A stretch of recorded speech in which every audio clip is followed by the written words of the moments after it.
Thank you all for coming.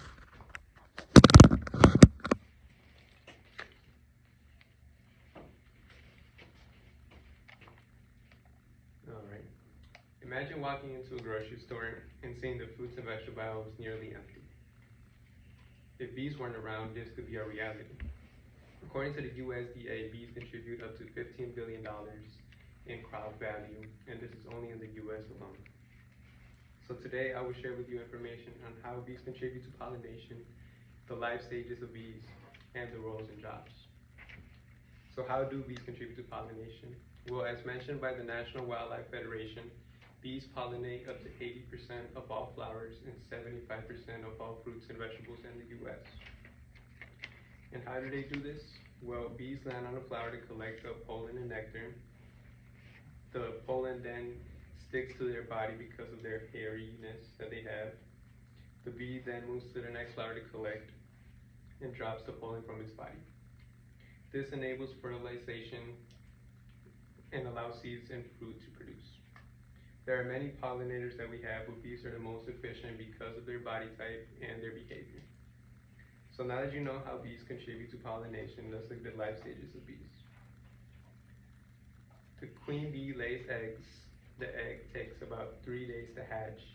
Once it's hatched, it's called larva, and it's a worm-like figure.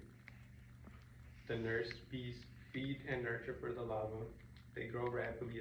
They're in this stage for about 5 days, and then they turn into a cocoon that's called pupa. The adult bee then grows up and bites their way out of the cocoon, and they can either be a worker bee, a drone bee, or a queen bee. And as stated by Bruce Rutter with Best Bees, queens grow the fastest. They take about 16 days. Workers take about 21 days, and drones take about 24 days. And their lifespans vary. For a queen bee, it's about 2 to 5 years. A worker bee is around 4 to 6 weeks in the summer and 4 to 6 months in the winter. For drone bees, they only live up to 8 weeks. So lastly, I will tell you about their roles and their responsibilities. Vita Richmond with the Gale's Encyclopedia of Science explains that bees' role is determined by their sex. The queen bee's role is to lay up to 2,000 eggs per day.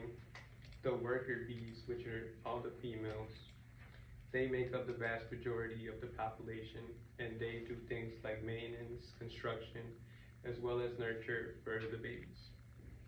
Drone bees, which are the males, their only job is to mate with the queen. And once they mate, they die completely.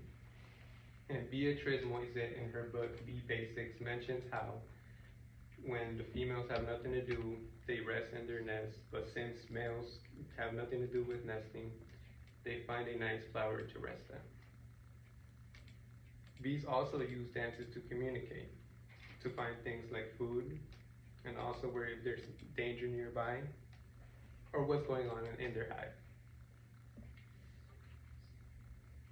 And bees also contribute to higher food costs, and because of this, it will impact things like livestock because they fertilize their crops, and that's what they use as a food source. All in all, in conclusion, I hope you all have learned something new about bees and how they function. We discussed how they contribute to pollination, what their roles and jobs are, as well as their life stages. So next time you see a bee, you'll know that it is doing a lot more than you think. Thank you.